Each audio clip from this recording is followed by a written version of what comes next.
Researchers measured the data speeds for a particular smartphone carrier at 50 airports. The highest speed measured was 75.1 megabytes per second. The complete list of 50 data speeds has a mean of 18.45 megabytes per second and a standard deviation of 36.83 megabytes per second. For part A, it says, what is the difference between the carrier's data, or the highest data speed, and the mean of all data values?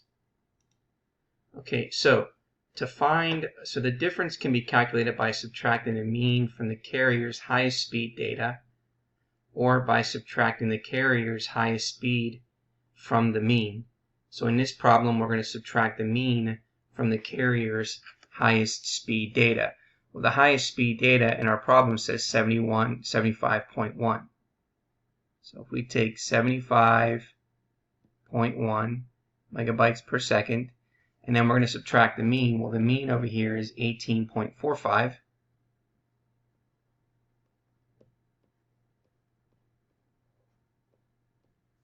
So let's go ahead and calculate that.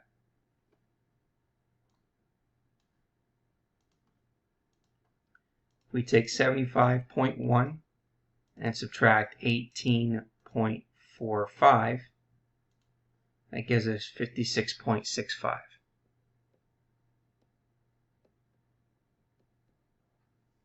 So we can go ahead and answer our first question. And we can see here that the difference is 56.65 megabytes per second. Okay, now the second question says, how many standard deviations is that?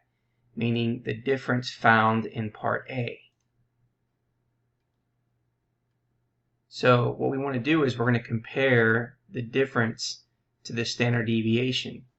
And notice that to determine the number of standard deviations in the difference, we divide to determine the number of groups that are the size of the standard deviation in the difference.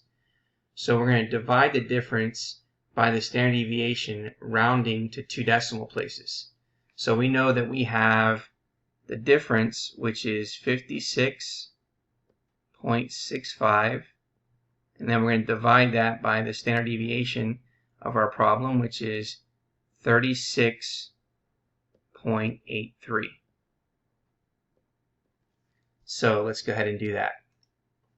So we're going to take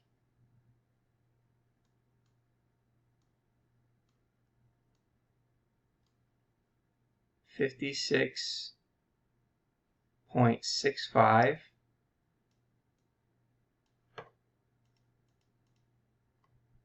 and then we're going to divide that by the standard deviation of 36.83.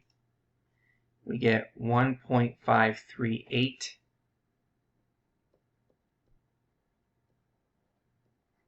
And the question is asking us to round it to the nearest hundredth. So this gives us 1.54. So let's check our result here. The difference is 1.54 standard deviations. Now the next question says to convert the carrier's highest data speed to a z-score. So a z-score, or a standard score or standardized value, is the number of standard deviations, which is either the sample standard deviation or the population standard deviation, that a given value x is above or below the mean, whether it's the sample mean or the population mean. Now, the z-score is calculated by using one of the equations. So in this particular case, we are dealing with the data for a sample. And if it's for a sample, then we're using the sample mean and the sample standard deviation. And that is the sample for the 50 airports. Now, not all airports, so we're going to use the following formula here. So what is the value of the z-score? Well, we take our data value, which is x. And so x, the data value, is 75.1. We know that the sample mean is given to be 18.45. And we know the sample standard deviation is 36.83. So we're going to put in our formula. We know that x represents 75.1. We're going to subtract the mean, the sample mean of 18.45 from that number. And then we're going to divide that by 36.83. So let's go ahead and do that. So we have 75.1 minus 18.45. And then we're going to divide that by the 36.83, which is going to give us 1.538.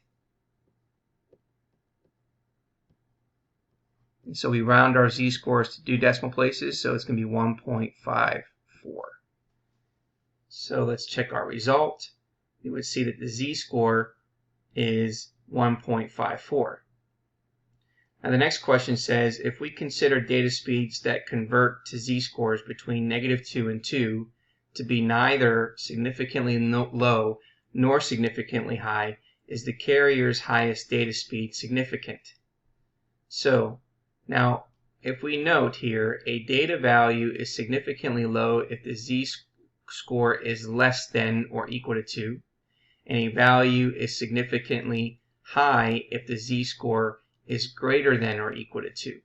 Otherwise, the value is not significant.